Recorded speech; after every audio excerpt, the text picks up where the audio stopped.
Sorak-sorai tepuk tangannya paling meriah buat Yesus. Saya dikenalkan tadi sama Pak Lukas, saya bersama istri saya yang paling cantik di planet ini menurut saya, saudara. Dan bersama 3 anak saya, Gaby, Kevin, dan Angel. Pendeta itu kalau tidak punya anak, ada ayatnya, milikilah anak-anak rohani. Pendeta punya anak 1, ada ayatnya, anak tunggal Bapa. Pendeta punya anak 2, ada ayatnya, tidak baik seorang diri, lebih baik berdua-duaan. Pendeta punya anak 3 kayak saya, ada ayatnya, Bapa, Anak, Roh Kudus, ketiga yang esa. Pendeta punya anak banyak, ada ayatnya, beranak cuculah, penuhilah bumi, saudara. Waktu saya pendeta selalu punya ayat, saudara. Pagi ini, saudara-saudara, saya ingin menyampaikan pesan Tuhan. Ya, anak saya KB, tahun ini dia masuk ke universitas di UPH, saudara. Setelah dia menyelesaikan college-nya dan dia masuk keterima di fakultas hukum, saudara. Jadi dia kuliah di fakultas hukum. Awas saudara-saudara, saya punya lawyer baru, saudara-saudara. Dan Kevin ini anak kami laki satu-satunya. Dia sedang di college, di semester yang tahun ini terakhir. Dan saudara-saudara, UPH Karawaci itu singkatan uang papa habis, saudara-saudara. Karena itu sekolah paling mahal. Dan itu suatu mujizat kami siapkan di Surabaya karena keluarga kami, istri saya di Surabaya, tapi mereka dibawa Tuhan ke Jakarta beberapa tahun yang lalu. Dan Tuhan kita, Tuhan yang luar biasa, Tuhan yang dahsyat, Tuhan yang ajaib. Tepuk tangannya paling meriah. Dan Angel tadi menyanyikan pujian, saudara-saudara. Kalau saudara ingin tahu masa muda saya bagaimana, itulah Kevin, saudara-saudara.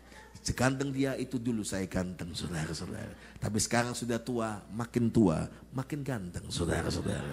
Tapi Pak Lukas Gembala, saudara, lebih ganteng, saudara-saudara. Kemarin dia. Jadi memang begitu, saudara. Keluarga kami dulu sebelum bertobat saling mencaci maki, saudara. Setelah melayani Tuhan dan bertobat saling memuji, saudara. Karena pujian itu asalnya dari Tuhan. Tepuk tangannya paling meriah. Jesus. Oke.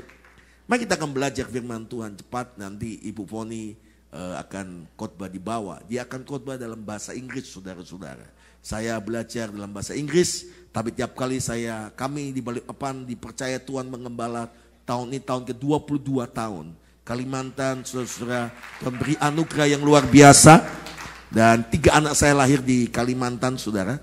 Kami hari Minggu ada 8 kali kebaktian, saudara. Hari Minggu salah satu English service, saudara-saudara. Kami udah buka 6 tahun yang lalu. Dan waktu kami mulai 6 tahun yang lalu, memang Balikpapan adalah kota internasional, saudara-saudara. Banyak orang asing bekerja di coal company, oil company, gas company, dan macam-macam, saudara-saudara. Tapi yang terjadi adalah, saudara-saudara, orang datang beribadah, akhirnya kami buka English service 6 tahun yang lalu, saudara. Mulai kebaktian awal sampai penutup, doa pembukaan sampai doa berkat, bahasa Inggris, saudara-saudara. Luar biasa waktu kami buka kebaktian bahasa Inggris. Yang datang tidak ada orang bule, yang ada paklik dan bule, saudara-saudara. Orang Indonesia yang sekolah di luar negeri. Tapi hari ini Tuhan memberi visi Tuhan tidak pernah salah. Visi Tuhan itu tepat. Asal kita taat, Tuhan yang mengenapinya. Tepuk tangannya paling meriah buat Allah kita. Sekarang jemaat untuk English service, saudara-saudara, itu sudah hampir 200-300 orang. Dan itu bangsa-bangsa, 70 bangsa lebih yang bersama-sama kami pernah beribadah bersama-sama.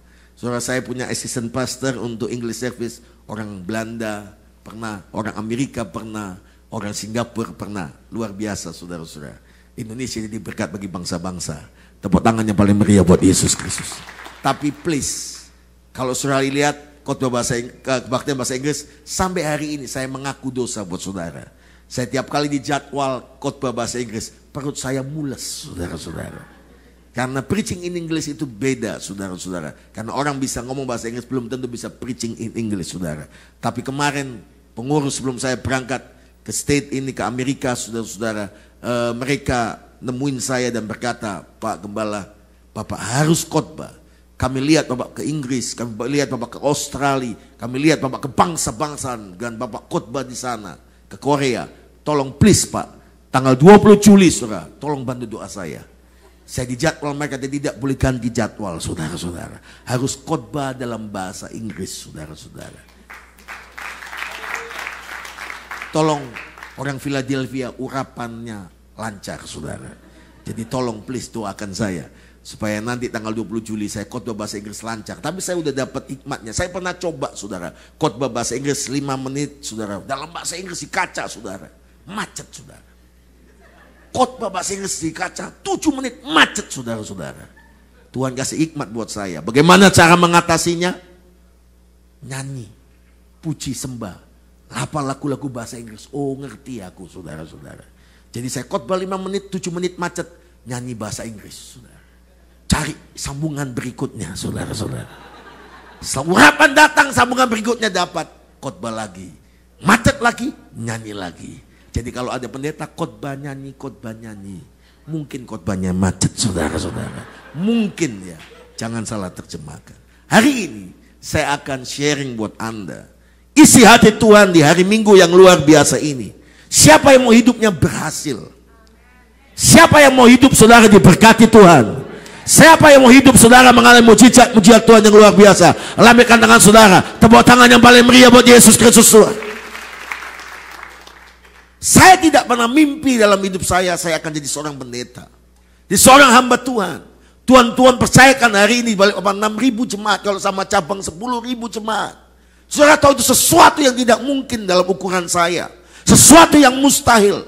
Tapi Tuhan berjanji, Tuhan membuat saudara dan saya bukan menjadi pecundang, tapi menjadi pemenang bersama Tuhan. Bukan orang yang gagal, tapi orang yang menang. Bukan orang yang kalah, tapi orang yang berkemenangan. Sorak-sorai yang paling meriah buat Yesus.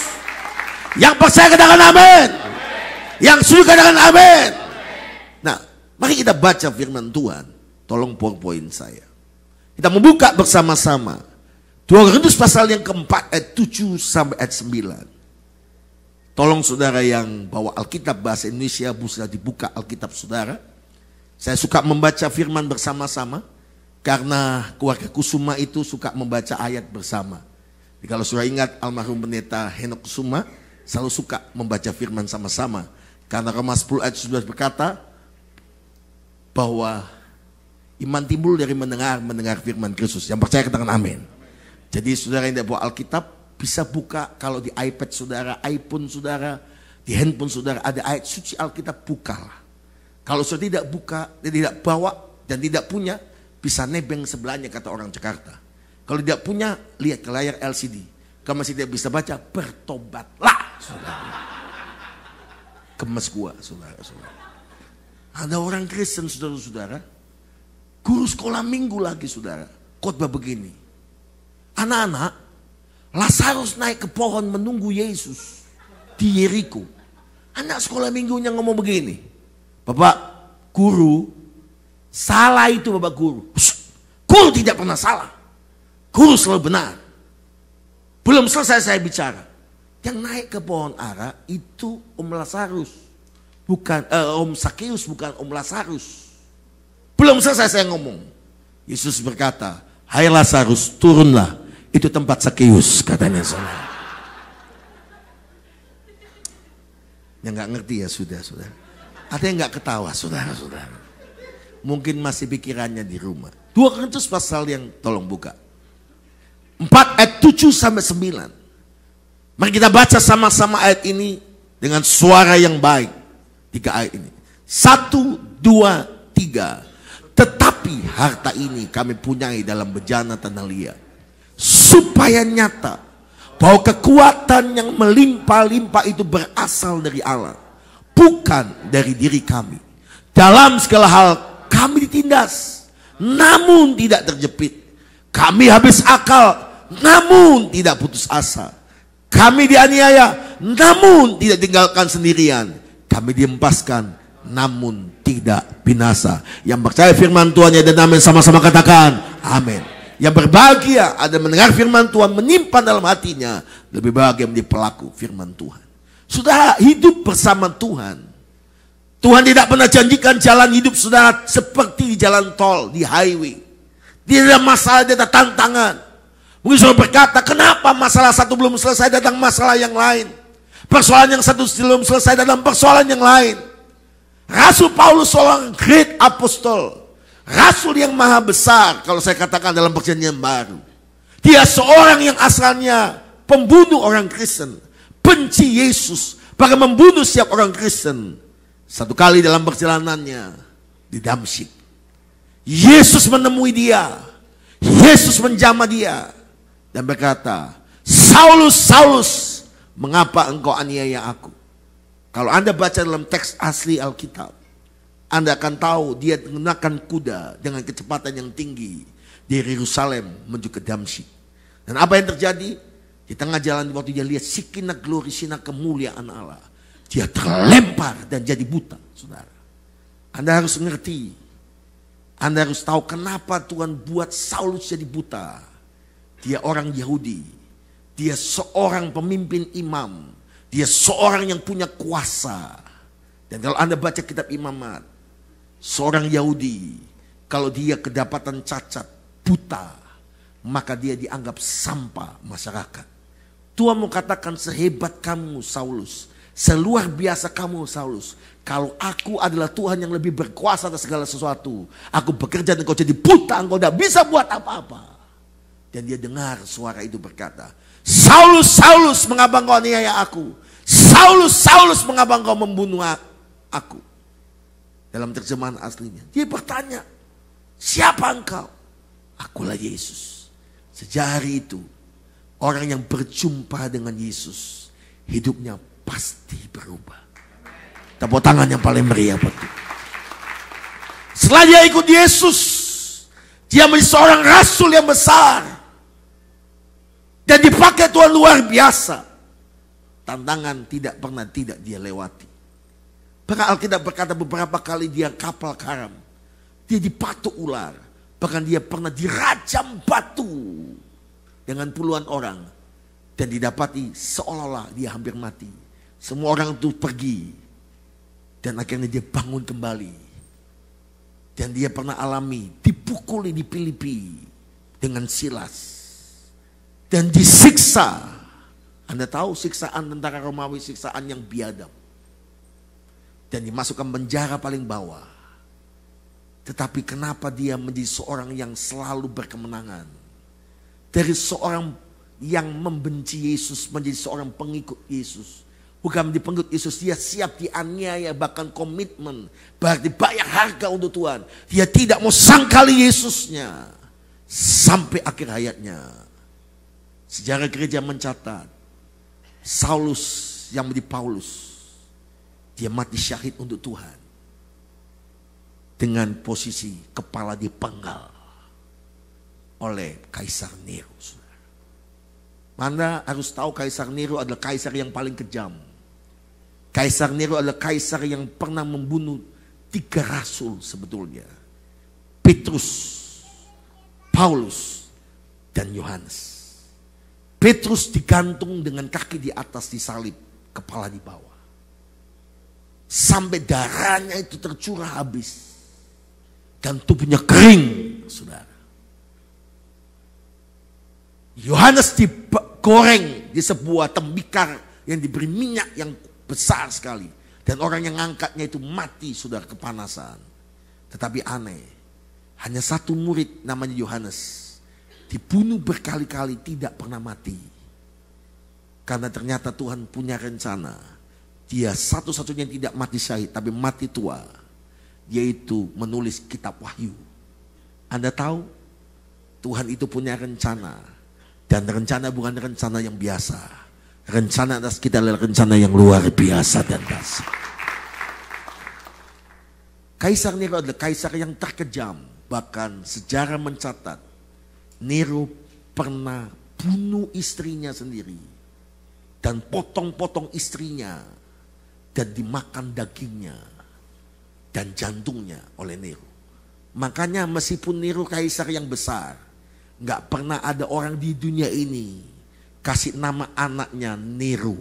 Tapi kasih nama anjingnya Nero, saudara. Nero, Nero, Nero. Kenapa? Karena kelakuannya seperti itu, saudara.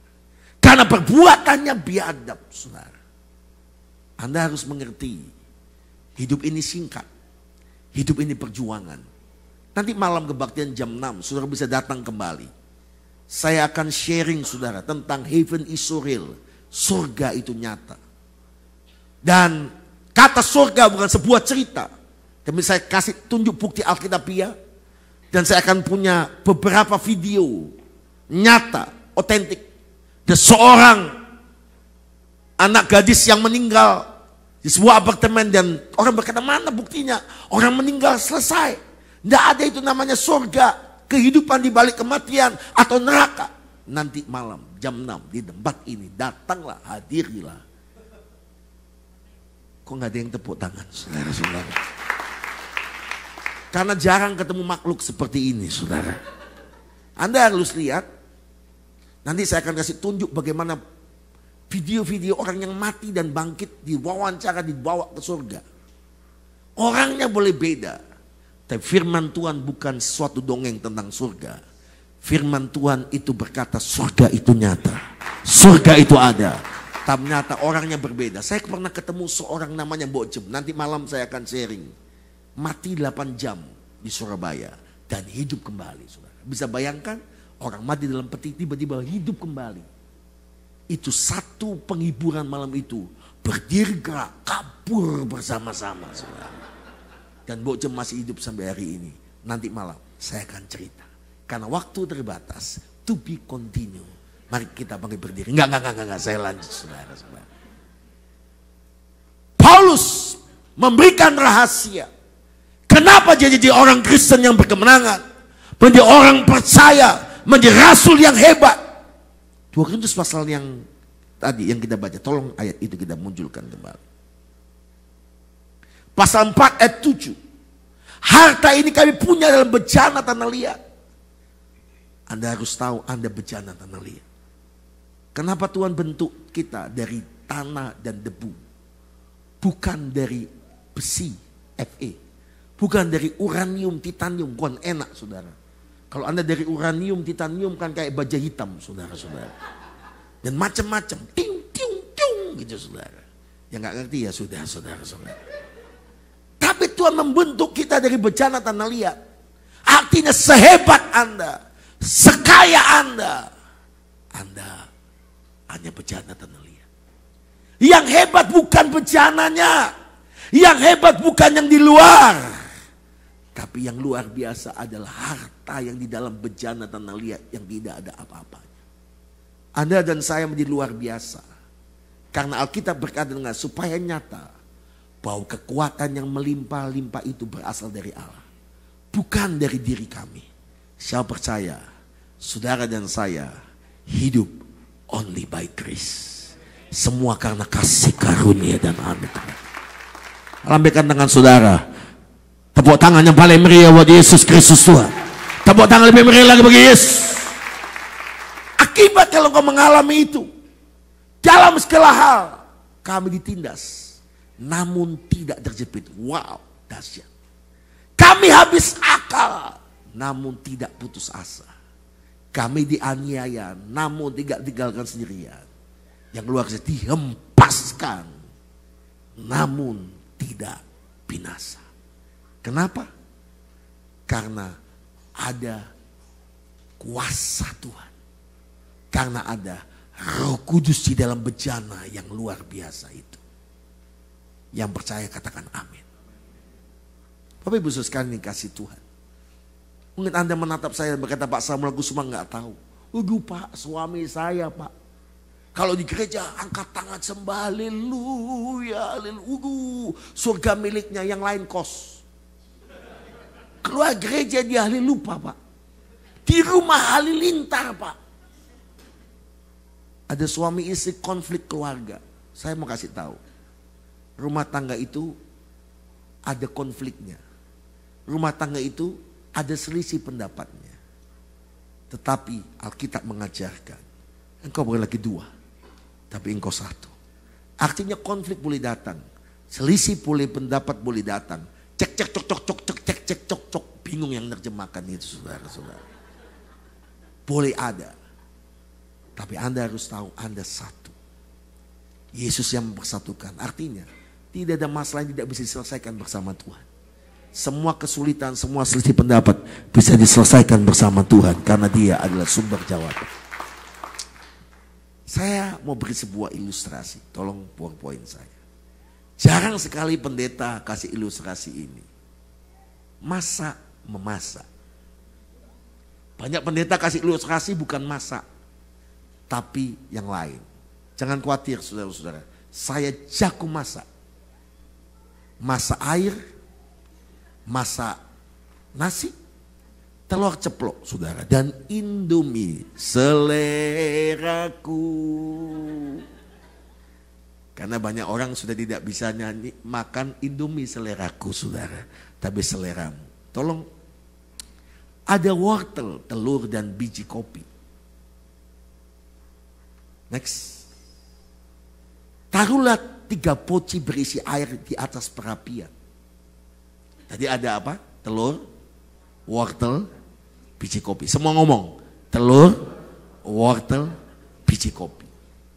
Dan setelah Anda panaskan 3 poci berisi air atas perapian ini, dan mendidih airnya, maka yang pertama, poci yang pertama masukkan wortel di dalamnya.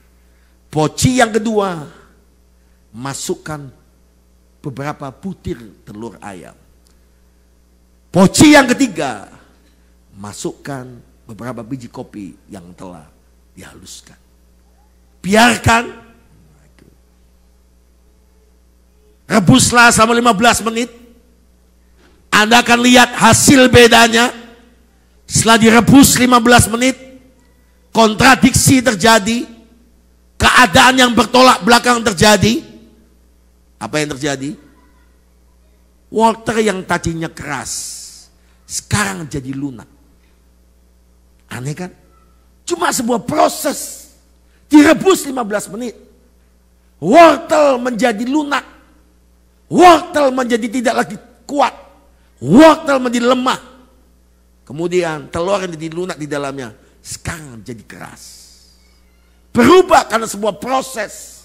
Berubah karena sebuah pembentukan. Next. Serbuk kopi sekarang lenyap. Tetapi warna air telah berubah dan ciumlah wangi kopinya. Harum.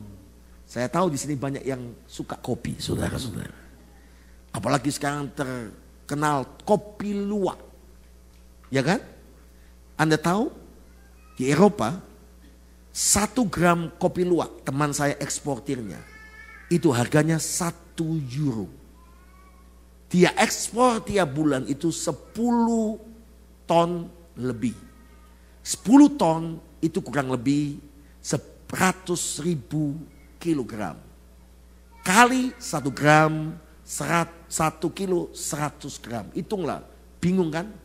Euronya banyak, jangan bingung, bukan uang saudara. Anda tahu kenapa kopi luwak hebat? Kopi luwak enak sekali. Anda tahu? Kopi luwak itu adalah proses asimilasi. Please, ini antar kita saja. Jangan beritahu yang suka kopi luwak. Karena nanti saya bisa dimarahin sama yang jual kopi luwak. Waktu saya datang ke teman saya dan ke perkebunannya dan dia ajak saya lihat. Saya langsung kaget. Saya langsung shock. Dan saya berkata astagfirullahaladzim. Kenapa? Karena dia pelihara saudara. Binatang luwak atau musang itu. Dan dia punya perkebunan yang luas dan dia pakar dengan kawat yang besar. Kemudian tiap pagi jam 4, jam 5 dia lepaskan luwaknya.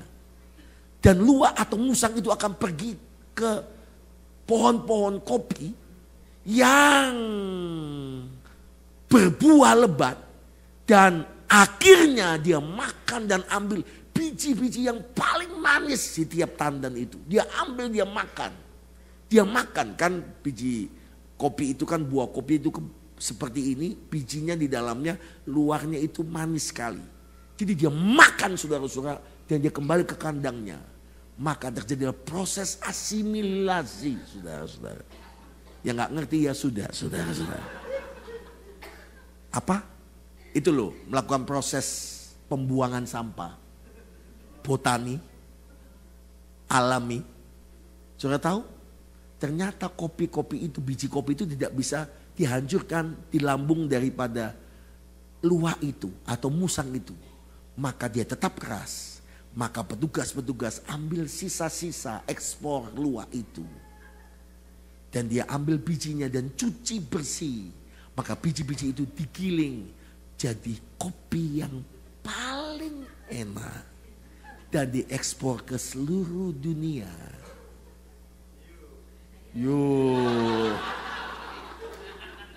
Ada yang suka kopi, Anda harus ngerti. Tapi jangan khawatir, itu higienis sekali saudara-saudara. Karena luwak pilih biji kopi yang terbaik dari setiap tandan. Berbahagialah Anda yang telah minum biji kopi luwak. Berbahagialah Anda karena Anda back to nature saudara-saudara. Kembali ke alam saudara. Bapak ibu sekalian, apa maksud ilustrasi ini? Tolong next. Sekarang renungkan tentang pelayanan yang kita jalani. Menjalani hidup ini tidak mudah. Tidak selalu menyenangkan. Terkadang sangat berat. Pernah terasa jenuh dan membosankan. Next. Segala sesuatu tidak terjadi seperti yang kita ingini. Orang tidak melakukan kita seperti yang kita harapkan. Kita adalah berusaha dengan keras. Namun mendapatkan hasil sedikit. Apa yang terjadi kalau kita sedang menghadapi tantangan dan kesulitan. Next. Sekarang pikirkan poci-poci tadi. Air mendidih bagikan problem pelayanan atau problem kehidupan ini. Alkitab berkata, besi menajamkan besi, sesama menajamkan sesamanya. Anda jangan jadi pecundang. Anda dan saya harus jadi pemenang. Seorang pecundang selalu nyalakan situasi, nyalakan orang lain. Tapi seorang pemenang berkata, terima kasih Tuhan. Saya pasti menerima mujizat Tuhan. Saya pasti menerima kemenangan bersama Tuhan. Tepuk tangan sorak-sorai yang paling meriah. Nah, next. Kita mungkin seperti wortel. Awalnya kita kuat tangguh. Angkat barbel pakai jari. Hebat men. Sekarang ini maaf saudara. Anak-anak muda sekarang agak narsis.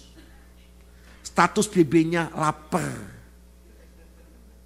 Ngantuk. Capek, dia lapar makan dong. Udah lapar ngapain? Ubah status di Twitter, Instagram, Facebook, atau BlackBerry saudara, ya kan? Harusnya kan lapar makan. Setelah itu ngomong kenyang, gitu saudara. Setelah dia melewati proses itu, ujungnya dia lemah dan loyo. Next. Kita kecapean, kehilangan harapan, kita menyerah. Tidak ada lagi semangat bertempur. Jangan seperti wortel-wortel. Coba tengok kanan kiri Anda. Tipe wortel atau bukan. Sesama wortel dilarang saling makan, saudara. Yang kedua, mungkin kita seperti telur. Awalnya hatinya lembut, peka. Ya kan? Lihat orang susah, kita ingin tolong mereka. Istri saya itu tahu, saya ini orangnya enggak tegaan, saudara. Kalau bawa mobil lagi setir mobil, atau driver saya bawa mobil di traffic light, ada anak jual koran, saudara. Kalau ada yang jual koran itu 5, saya beli semuanya. Karena saya pikir, saudara-saudara, saya juga pernah susah. Kamu juga pernah hidup menderita. Harusnya kita jadi berkat buat orang lain. Kadang-kadang, saudara-saudara, kita suka berbuat baik, kita suka menolong orang. Kadang-kadang kita mau berbuat yang baik buat orang lain. Dan sering melakukan yang baik. Kok lain? Awalnya hatinya lembut peka. Tapi karena setelah diproses itu. Dikecewakan orang. Orang yang ditolong malah mentung. Orang yang ditolong malah menyakiti dia. Orang yang ditolong malah menipu dia. Mulai keluar tanduknya. Loh, kecepatan, mundur. Keluar tanduknya, keluar ekornya, agar jadi sangat keras dan tubuhnya dia berkata, nggak bisa, dia jadi keras, nggak bisa. Next, kita benci orang-orang yang tidak suka diri sendiri. Hati kita jadi keras sudah tidak lagi kehangatan yang ada kepahitan. Jangan seperti telur-telur dong, nggak usah ngomong.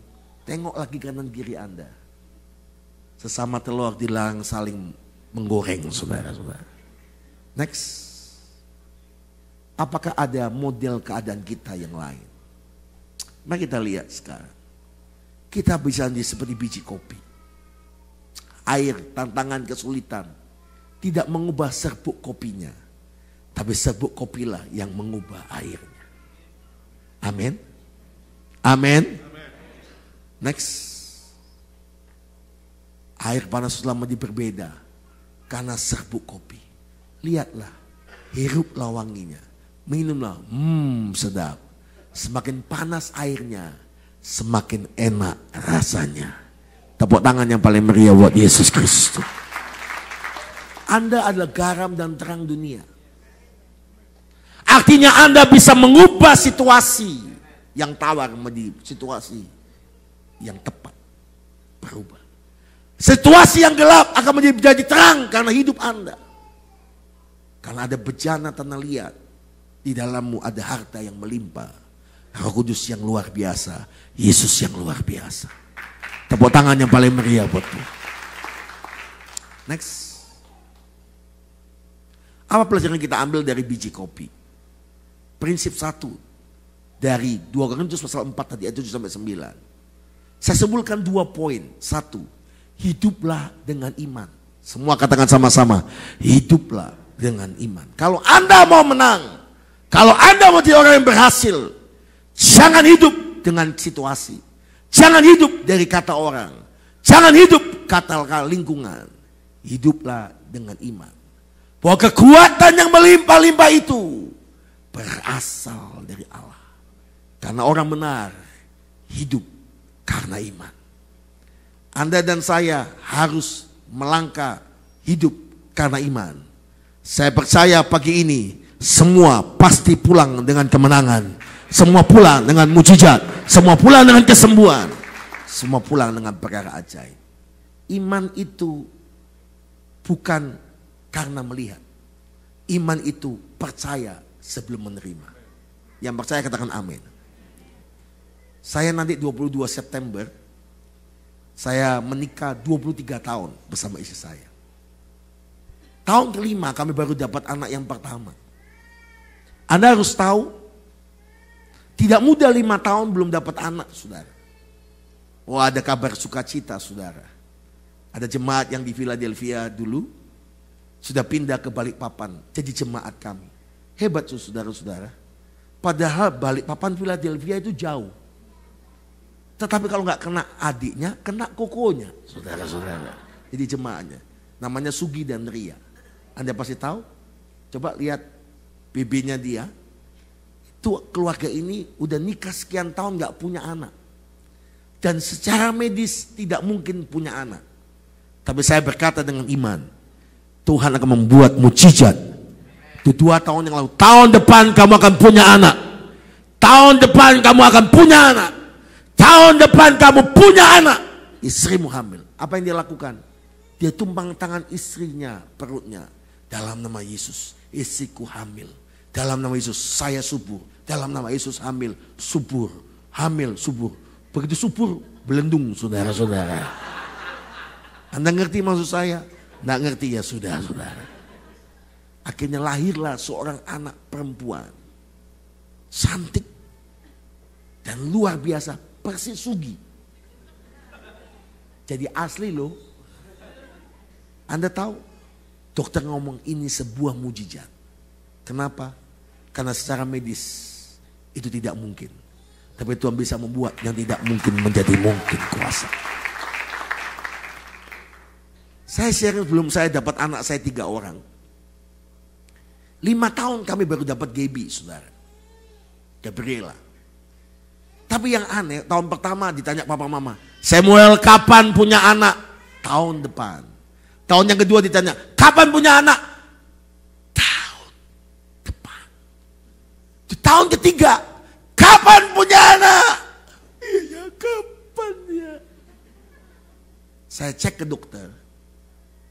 Karena saya ini dulu, saudara-saudara, drug addict, saya tukang minum dan macam-macam. Akhirnya dokter ngomong, ada masalah buat kamu berdua. Kemungkinan Anda punya anak cuma 1%. Untung bukan 0%. Cuma 1%. Jadi 1 tinggal dikelundungkan 2-nya jadi 100, saudara-saudara. Saya imani. Sambil doa puasa tahun ketiga. Minta anak Tuhan, minta anak. Tuhan kan tahu nih. Saya sama istri lagi doa minta anak tahun yang ketiga. Tiba-tiba saudara-saudara, saya khotbah ke Surabaya. Selesai khotbah, ada datang beberapa orang. Pak Pendeta, tolong doakan kami. Tuhan ini tahu nih, saya lagi bergumul minta anak. Tapi yang dikirim dan didoakan sudah tahu. Tolong doakan Pak Pendeta, saya belum punya anak 10 tahun. Saya belum punya anak 8 tahun. Saya belum punya anak, saya ke Jakarta, saya ke Bandung, saya ke Medan, kemana. Semua yang didoakan, belum punya anak, belum punya anak, belum punya anak, belum punya anak, belum punya anak. Kadang-kadang saya pikir Tuhan ini bercanda ya. Tuhan kayaknya main-main ya. Kayaknya Tuhan itu mau uji nyali kita. Tapi saya mau katakan buat Anda. Mujizat Tuhan masih berlangsung. Prinsip iman artinya. Iman sanggup mengatakan tidak ada menjadi ada. Yang tidak mungkin jadi mungkin. Yang mustahil tidak mustahil. Anda harus tembus dengan iman Anda. Apakah iman itu? Ibrani 11 ayat pertama. Iman adalah dasar dari segala sesuatu yang kita harapkan. Dan bukti dari segala sesuatu yang tidak kita lihat. Jadi iman itu percaya sebelum menerima. Kalau Anda percaya sudah menerima, bukan iman, Pak, iman. Dan Bu iman. Iman itu percaya sebelum menerima. Kalau Anda sedang sakit, dokter vonis Anda cancer, stadium terakhir, Anda punya iman. Oleh pilur saya sembuh, oleh pilur saya sembuh, saya sehat, saya sembuh, saya sehat, saya sembuh. Maka apa yang kau ucapkan, apa yang kau deklarasikan, apa yang kau imani, tubuhmu, hidupmu jadi sehat, sembuh, diberkati. Kalau Anda masih belum punya izin tinggal, ya kalau Tuhan tolong boleh, kalau tidak ya sudah. Mulai beriman dalam nama Tuhan Yesus. Tuhan beri legalitas buat saya. Tuhan beri legalitas buat saya. Kok diam? Kok nggak ada yang tepuk tangan, saudara-saudara?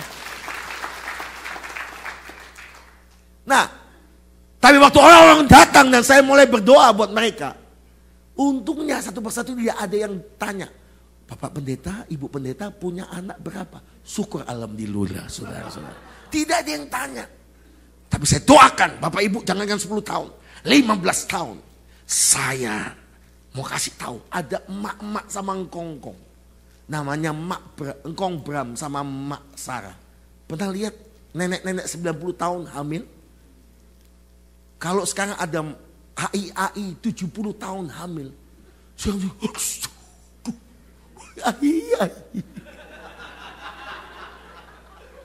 Ini ada AI, saudara.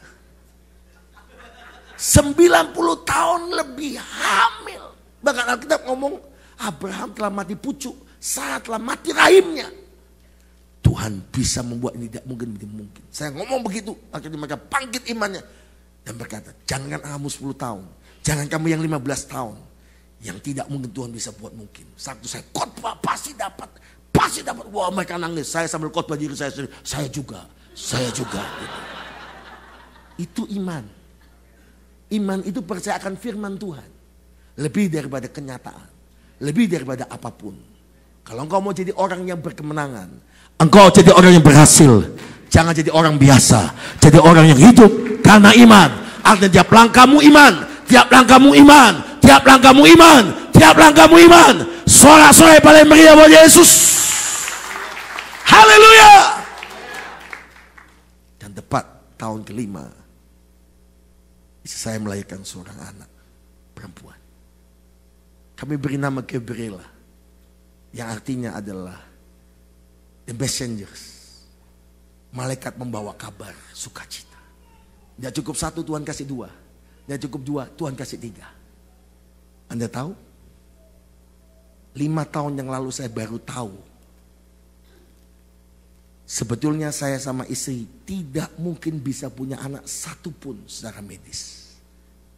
Kenapa? 5 tahun yang lalu mendadak istri saya pendarahan hebat, saudara. Anda bisa bayangkan pendarahan tidak pernah berhenti. Ibu-ibu kalau itu bulanannya datang, tagihan bulanan datang dalam seminggu. Ada ibu yang betul-betul tubuhnya itu sakitnya luar biasa. Jadi saya dibekal seperti itu. Saudara tahu, itu tidak berhenti pendarahan 3 bulan lamanya, maaf. Dan apa yang terjadi? Pendarahan hebat. Dan beberapa kali dia mau pingsan. Dan maaf, keluar potongan-potongan daging. Saya bawa ke dokter yang adalah jemaat kami, spesialis ahli kandungan. Dia berkata, Pak Pendeta, ini bahaya sekali. Ini persoalan yang hebat buat Anda. Iman saya diuji, saudara. Kita tergantung situasi atau kita percaya akan firman Tuhan. Anda jangan pikir kami hamba Tuhan kebal masalah. Jangan Anda pikir kami pastor kebal masalah. Kami reverend kebal masalah. No. Tetapi kami tetap punya masalah. Tetapi kami tahu masalah itu batu loncatan. Untuk kami naik lebih tinggi lagi. Naik lebih tinggi lagi. Naik lebih tinggi lagi bersama Tuhan. Saya nggak ngomong sama banyak orang. Saya cuma ngomong sama pendoa saya. Saya ngomong dengan keluarga-keluarga elder saya. Singkat cerita, dokter vonis saya sakit yang namanya endometriosis. Dan waktu dia pendarahan sampai bulan keempat, dokter second opinion, third opinion, putuskan semuanya endometriosis. Tidak ada jalan lain. Selain harus diinjeksi pakai satu obat harganya hampir 2 juta rupiah. Itu dimenopause-kan lebih cepat. Kalau tidak dimenopause-kan lebih cepat, maka endometriosis akan berkembang. Dan maaf saudara, pendarahan hebat. Satu kali dia akan kehabisan darah saudara. Jadi dimenopause-kan tercepat. Wanita kalau kata menopause, pasti psikologinya tergoncang. Saya ngomong sama istri saya, Ma, kamu menopause, kamu tidak menopause, I love you ever, forever, and never die. Saudara-saudara.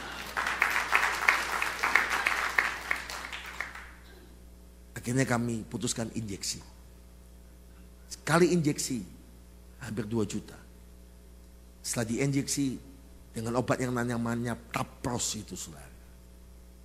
Orang lain biasanya langsung berhenti dan menopause.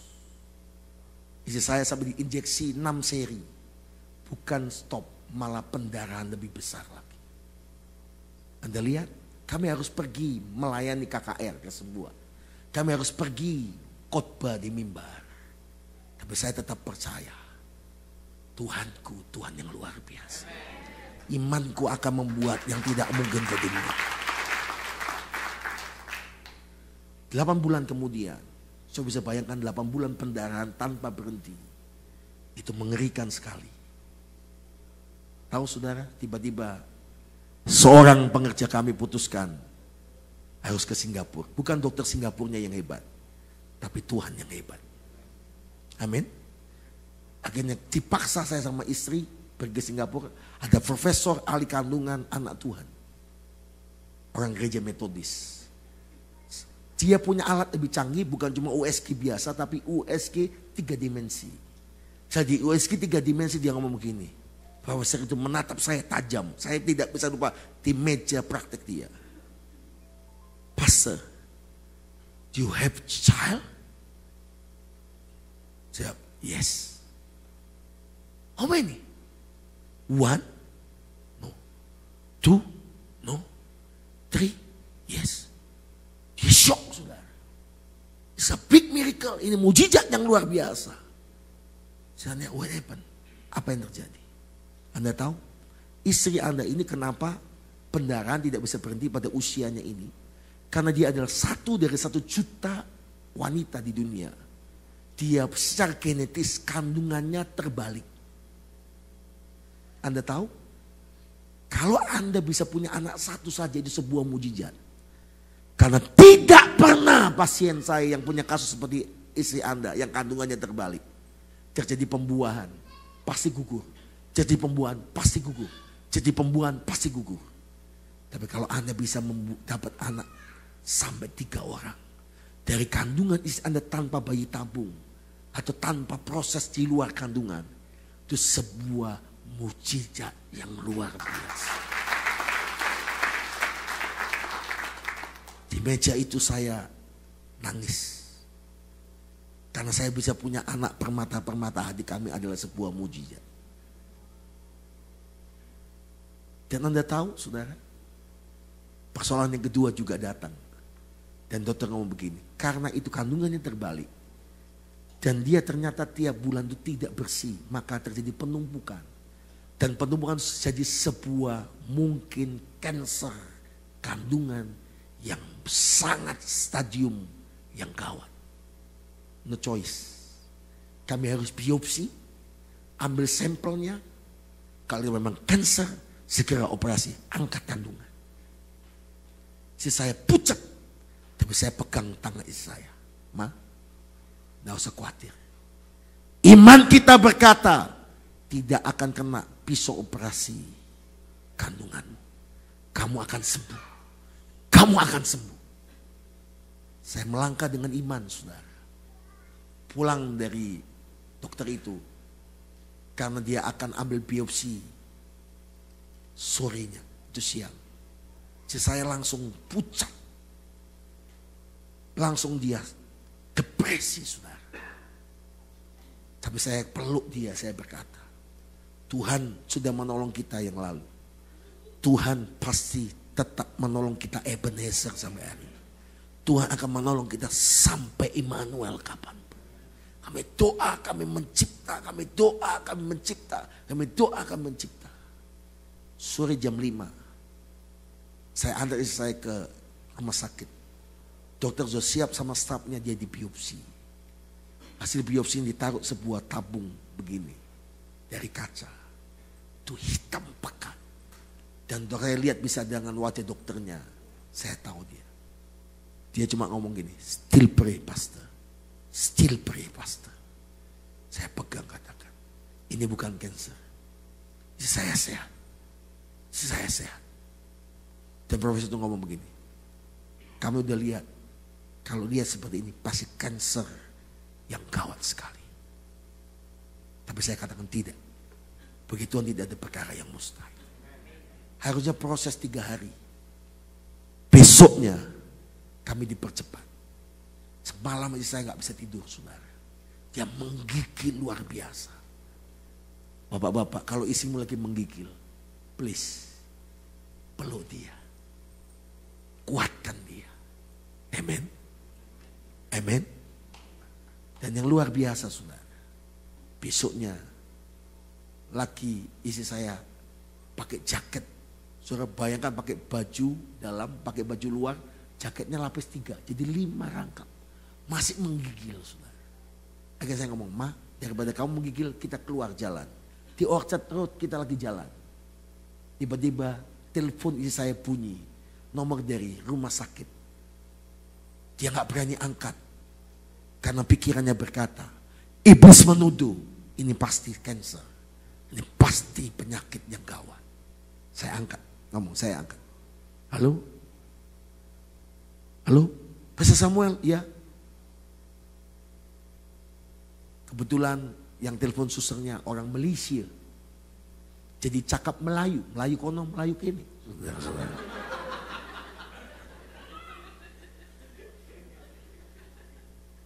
Ada kabar baik, Pak. Tolong datang segera ke rumah sakit.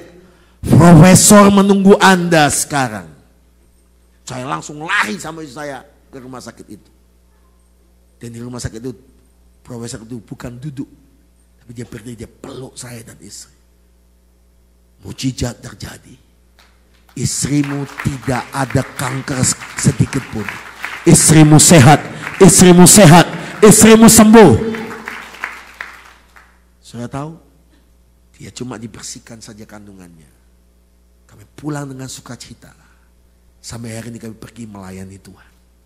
Kalau waktu itu kami berkata, ini penyakit, ini pasti mati.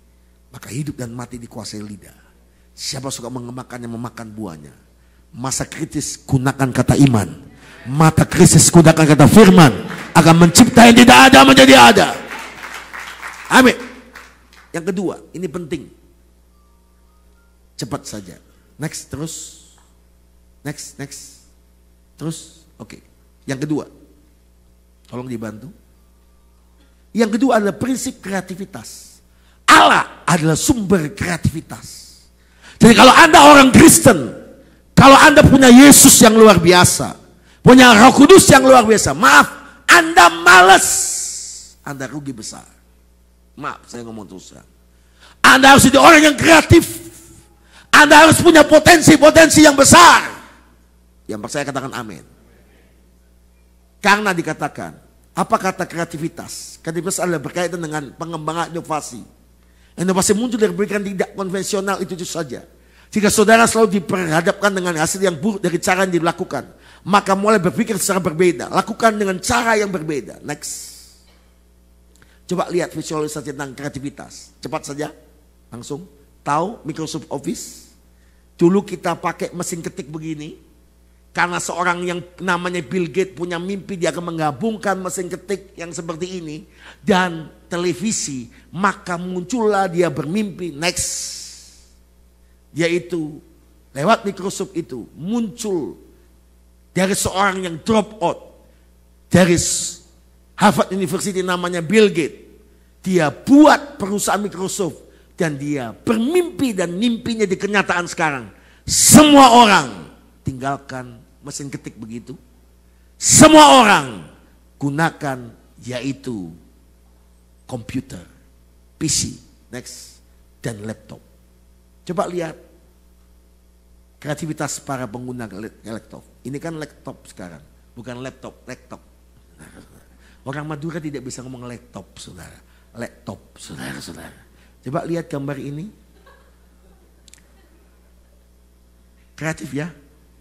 Laptop berfungsi sebagai bantal. Next. Laptop berfungsi menjadi penutup muka. Next. Laptop alat pemecah kacang. Laptop juga bisa alas duduk menunggu kereta api. Ini kreativitas, saudara. Next. Laptop berfungsi sebagai alat emergency light.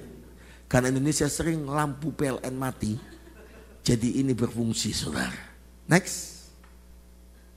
Ternyata laptop berfungsi alat penggoreng telur, saudara. Nggak percaya? Praktekkan. Tapi kalau rusak laptop Anda, saya tidak bertanggung jawab. Coba lihat baik-baik. Kalau laptop sudah dipanaskan, nanti dulu, tolong jangan cepat-cepat, mundur dulu.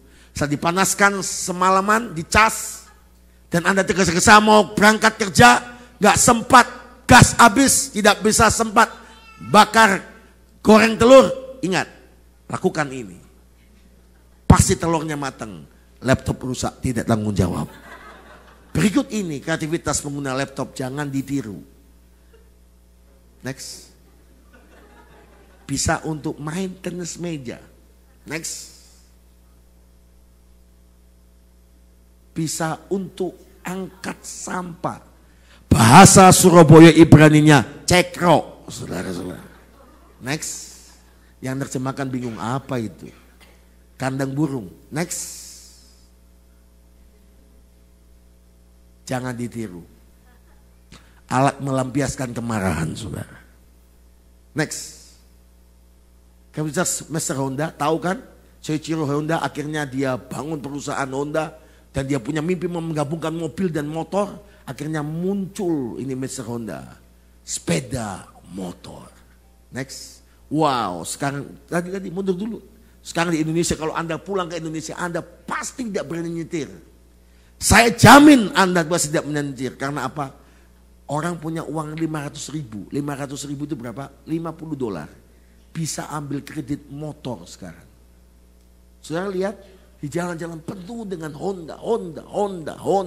Honda itu bukan merek motor saja, itu penciptanya, penemunya namanya Soichiro Honda. Lihat, kalau saya gayangkan berikut ini, gambar-gambar berikut ini ke Mr. Honda dan Anda bisa pingsan, saudara.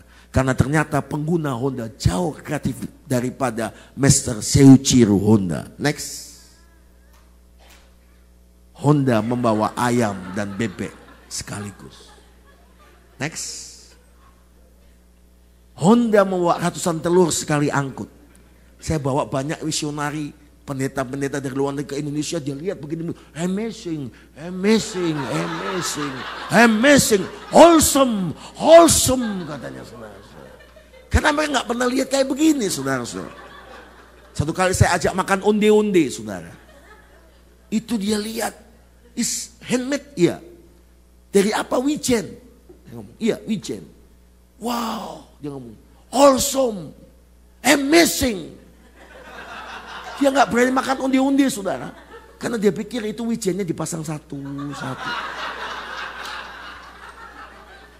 Next. Next.